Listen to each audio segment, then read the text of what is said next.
Good evening. Good evening, good evening, good evening, everyone. Good evening. Great evening. It is an honor to be with you tonight as I'm hanging out with my boy Daniel Barrero. Been one of my personal mentors. Been investing in real estate. I love hanging out with people that are more experienced than me, richer than me, got more doors than me, and they can share all their wisdom and knowledge with us tonight. Dan, how you doing, my brother? As always, brother, pleasure to be here with you, man. So yeah, man. We'll wait a few minutes. People get on. I have to evict a tenant this week, Dan. I wanted to talk to you about that. I know we talked earlier a little bit about that. How often do you have to evict tenants? I haven't had to do an eviction in a few years now, man. And I thank God for that. Hold on, hold But on, hold on. You had that lady. I know. Hold on. You talking crazy now? which lady? The lady that went, Oh, yeah, I forgot about her. You're right. You're right. You're you right. talking about? I ain't had to evict nobody. Come on, You're man. right. You're right. You're right. You're right. And I don't know why I would forget about it because she schooled me a little bit. Um, She owes you mad money, yo. you want to talk about that? We can. So this woman, guys, from the day that I took over the property, she was a problem. She lived in the property, and I want everyone to know that most of the time when I have a problem with a tenant, it's usually a tenant that was in the building prior to me purchasing it. She was. You inherited her. Pretty much, she was in the building before I bought it. Yeah, well, before we started took it over, and what transpired was right like within 2 months of the beginning of COVID, she actually just refused to pay rent, and her argument was that the apartment was inhabitable. And when she, you know, gave me that argument, I immediately had an attorney uh, serve her with documents, although we could not legally evict her because of COVID, right? But at least we got the process started. So every time she also had an attorney, and she had an attorney that was paid for by her union, but they Oh, only give them so many hours per case. And every time she would have a problem, I'd say, "You're represented. I'm not listening to you. Go to your attorney. Her attorney would then contact my attorney. My attorney would contact me, and then we would send that service provider there to make the repair. Although we weren't getting paid, whether it was a heat complaint, broken window, whatever it was, it's irrelevant. And every single time she wouldn't give access to that service provider. So now we have all this documented. Now the courts are open. We go to court. She leaves 3 days before we're going to go to court. By her own words, her own attorney told her, "You're not going to win this case, and either you're going to get evicted, and they're going to come after you for the money." So when mm, she left, she moved out of the state of New Jersey. She ended up moving into Brooklyn. We hired a private investigator. We tracked her down. We served her with papers, and I guess her attorney said, "You're going to lose this." And they decided to pay us, I think it was $8,000 upfront and $500 a month until it was paid up in full. did she move Now, out though? she had moved out 3 days before we were going to court.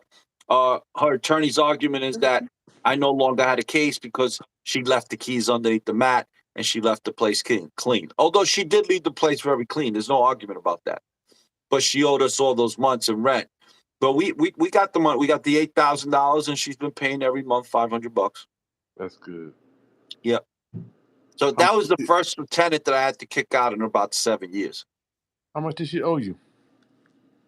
If I remember correctly, it was around 22, 23,000. That's really, really sick to my stomach. Yeah.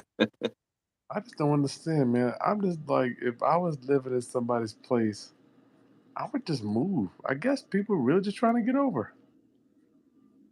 Here's a I think question, Chris. Here, this is a perfect question for you from Martell Jackson.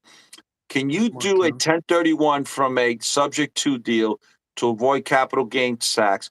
Also, can you do HELOCs or cash out refinance to get more properties using a subject to deal format?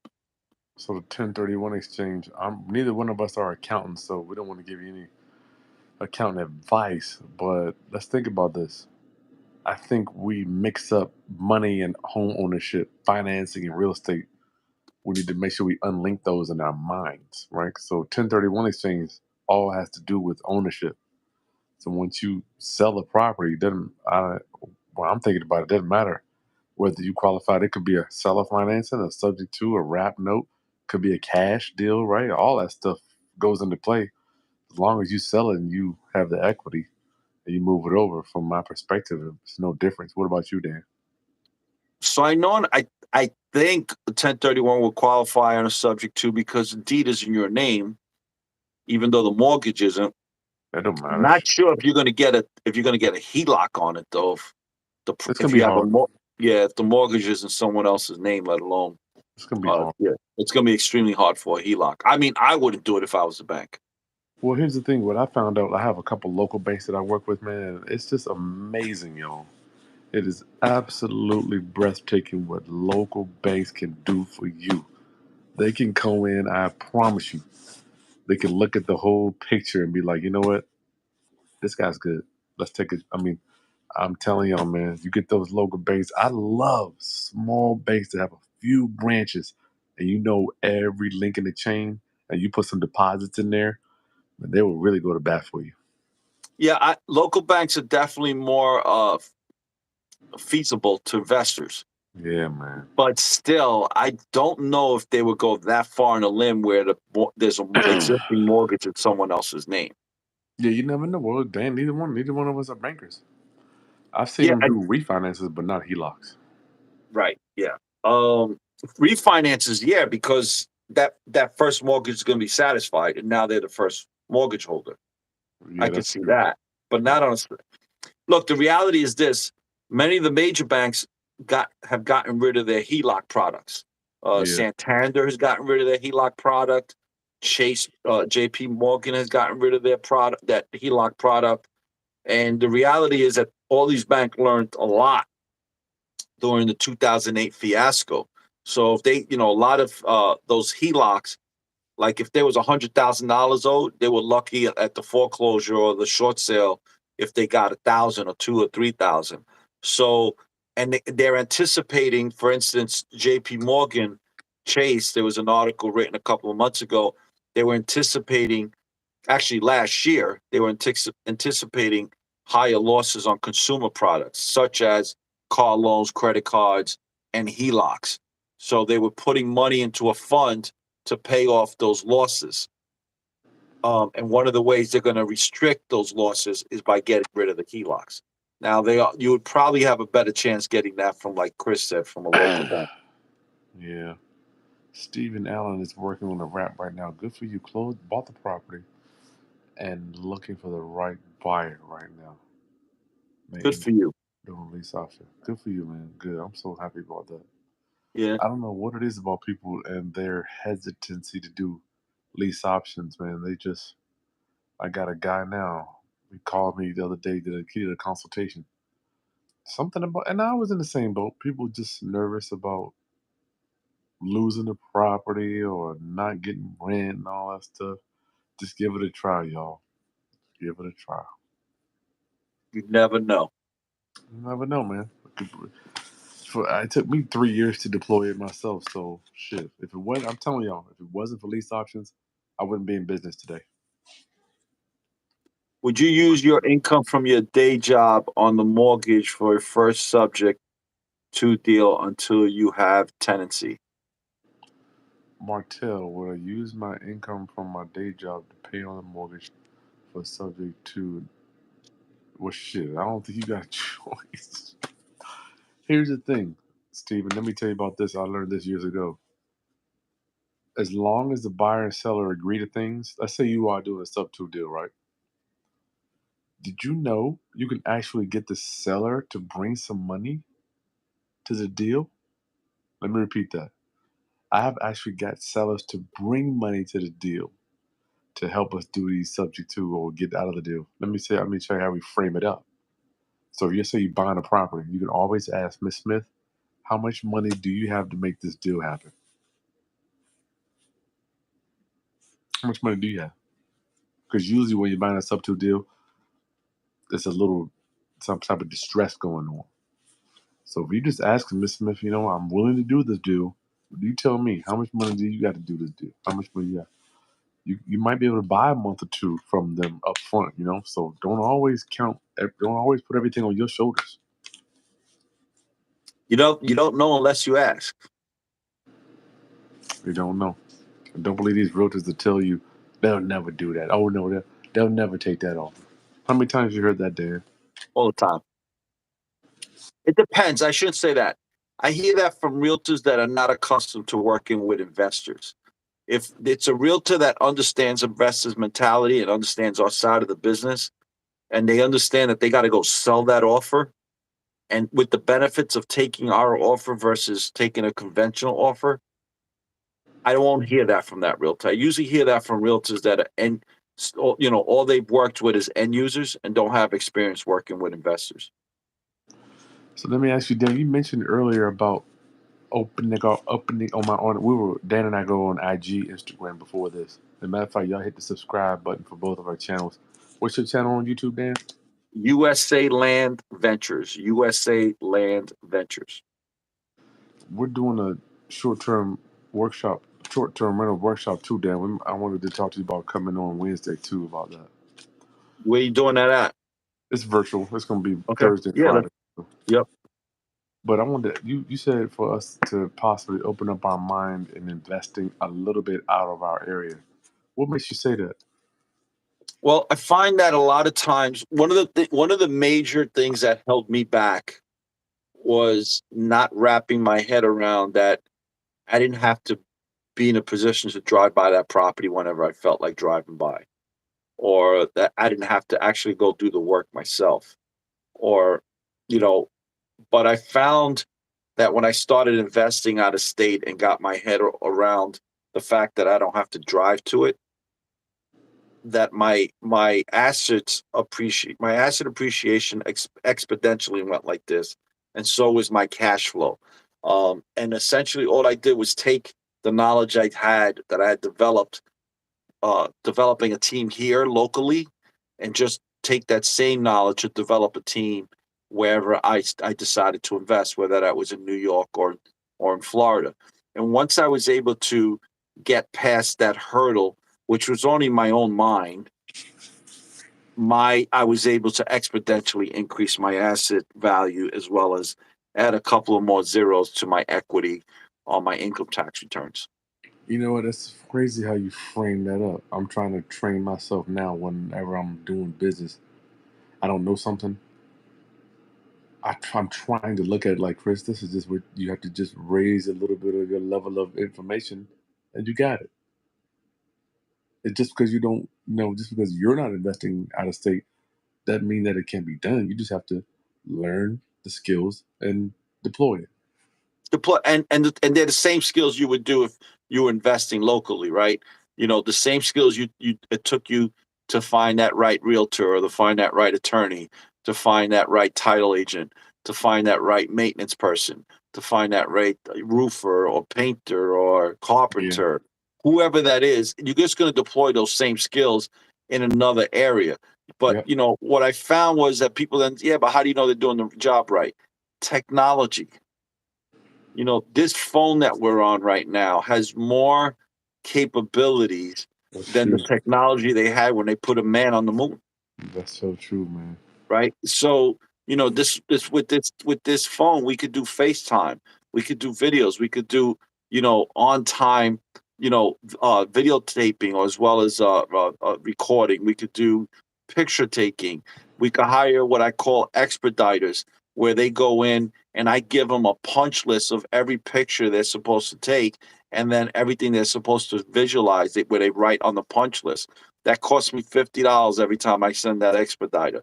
Now, I Okay. never send that expediter when the contractor's there or the realtor's there. I don't want them to ever meet because I want the truth, right? And usually those expediters you could find on Craigslist. They're usually moms that'll do it, while the kids are at school, for instance, That's right? cool right there. So it's not a difficult at all to do this. You could go on Cool. to biggerpockets.com. join the groups there and say, I'm looking for a property manager in this particular town in this state. You'll be surprised how other investors will share that information with you. Hey, y'all, make sure you give us a like. Get your questions in for Dan and us to see. You got any questions on your Uh, business? I've been experienced brokers who lie about their knowledge of the property in which I had to replace uh, the roof within 2 years of ownership. This Oh, was a hard lesson to learn for me personally. And if you damn. don't know that, if you don't know what the roof should look like, I wouldn't blame the realtor. You listening to a realtor about a roof, realtor's not a qualified roofer. That's your fault.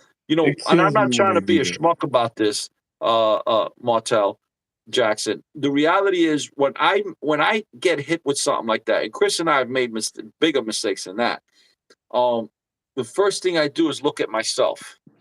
What did I do wrong? What I do. I'm not going to blame the finger because realtors' job is to sell, and a realtor is going to tell you, especially unscrupulous realtors or realtors that are transactional based. There's two types of realtors: transactional based and relationship based. If you're dealing with a realtor that only concern themselves with that one transaction, well, that's a foolish realtor. Those are usually the realtors that don't last very long in the business. Relationship realtors, on the other hand, will tell you the truth because they're interested in being in this business for their entire careers, their entire adult lives that they're going to be working. So they're more concerned with you referring them to other people. They're more concerned with you when you're ready to sell that property. You're going to use them to sell it, right? Yep. Relationship realtors want at least three deals from every person that they close a deal with. There Whereas you a go. transactional realtor is only concerned with that one transaction. So they're going to tell you whatever they need to tell you. They're going to be like a used car salesman. They're going to tell you everything you want to hear, whether it be the truth or not is irrelevant. But it's your job to investigate whether it's truthful or not. Martell, I don't think a realtor, it kills me. Even a home inspector, they say roof has less than 5 years. I'm like, how the hell do you know how many years the roof? Obviously, they can take an educated guess. But I've seen roofs that I'm like, man, this roof looks phenomenal. And then somebody will tell me the roof gets 5 years left. I'm like, how do they know? How do they know? Chris, there's something here for you, man. We got to read this. This is paying you homage.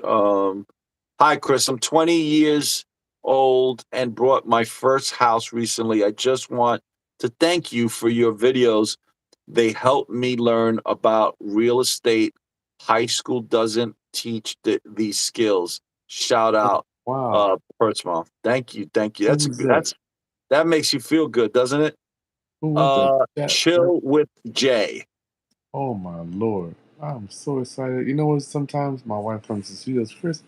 You know how many millions of dollars of real estate you help people buy? I mean, you too, Dan. Well, you don't think about this stuff, man. You just out here sowing seeds and hopefully people suck it up. Chill with Jay, it's an honor, my brother. It's such an honor.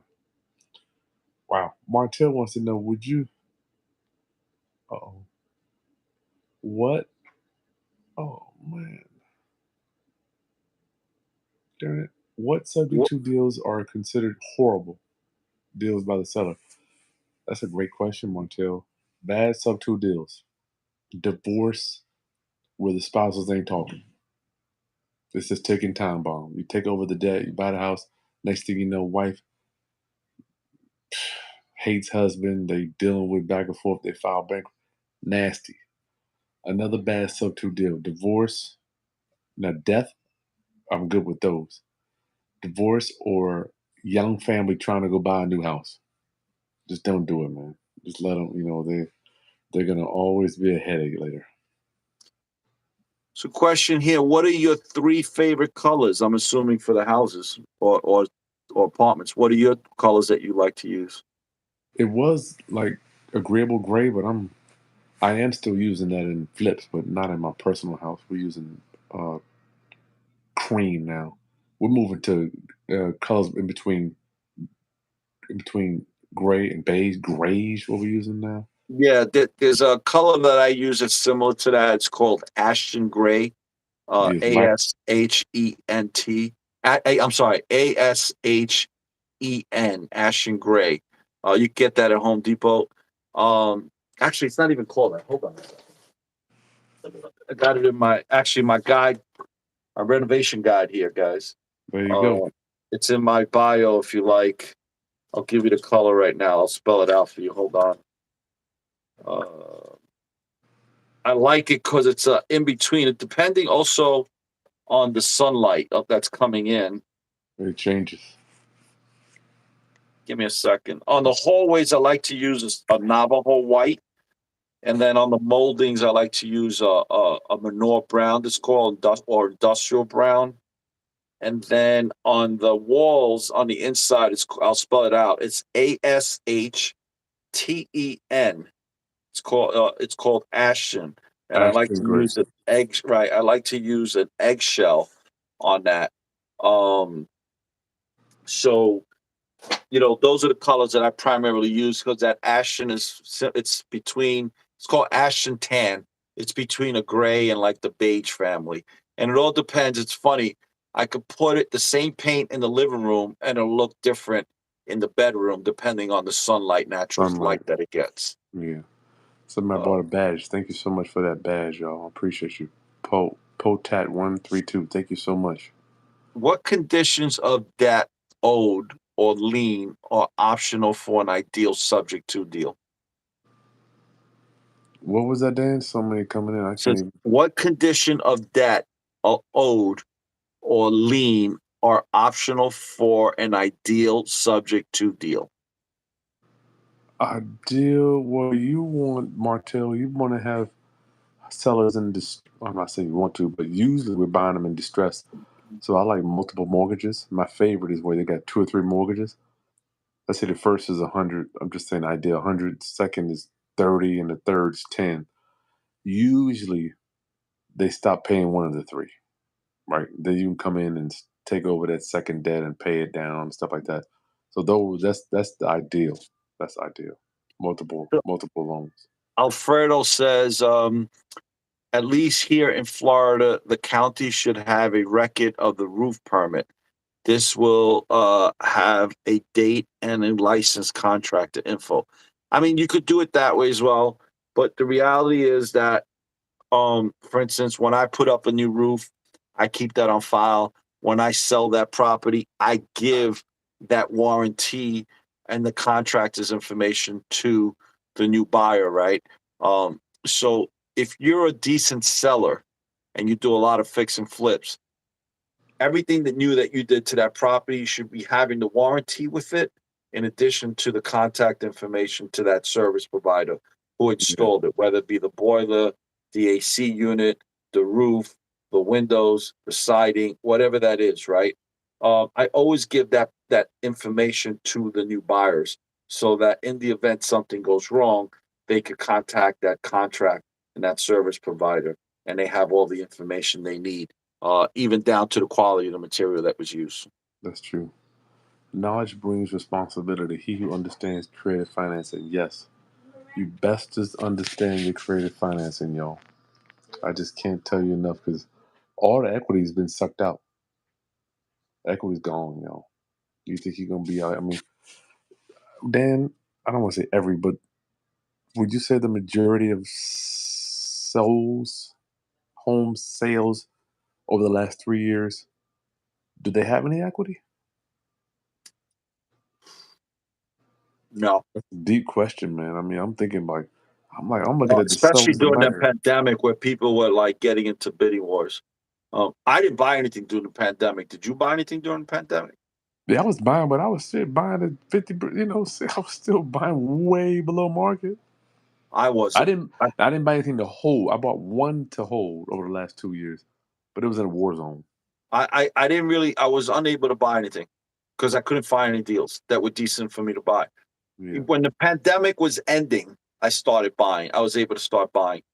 But during the pandemic, actually, I should say, in the beginning of the pandemic, I was able to pick up two. In the midst of the pandemic, I wasn't able to pick up any because people were buying above asking. Uh, no equity. and then towards the end of the pandemic, I was able to pick up again, but primarily in city areas where there were apartments, right? But now it's like it's pretty tough. It's still tough, but I see markets leveling off. It's always gonna be tough in real estate. I don't care what nobody says, man. Wherever you got high transaction value, I mean, it's just gonna be everybody look at money. Money's looking for a home. All There's a right, y'all. question Look. here. How do you know if you have a solid property appraiser? Oh yeah, that's somebody's opinion. I don't even know if you can. Back in the day before, remember back before '07, right then, I could pick my appraiser. Be like, yeah, call this guy right here. Were you doing that? The banks never let me do that. No, Never in your whole career? never in my whole career. I know in some states and areas I've heard of people being able to do that, but where I was practicing, mostly in New York at the time, the banks picked their own appraisers, and you could never have access to that appraiser. Wow. Okay, that must be an up north thing. Down here, I'd be like, hey, Chris, call the bank. They use my guy, it'd be over. And again, this is what we were talking about earlier. Here we are in the same country, but every region practices it differently, right? Yeah. It's like in closing costs, for instance. In that's why you'll see in a lot of contracts, buyer and seller pay their customary closing costs, and they use the word customary because every area has different customary rules on who pays for title insurance or doc stamps or the real estate Mhm. agent. So this is real estate is subject to the area that you're investing in every aspect of the words. Yep. All right, Dan, it was good talking to you, my brother. Likewise, brother.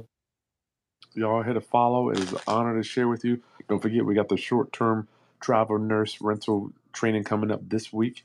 And I'm going to talk to Dan about coming on and sharing with his audience on Wednesday if possible. Good night, everyone. Peace. Take care.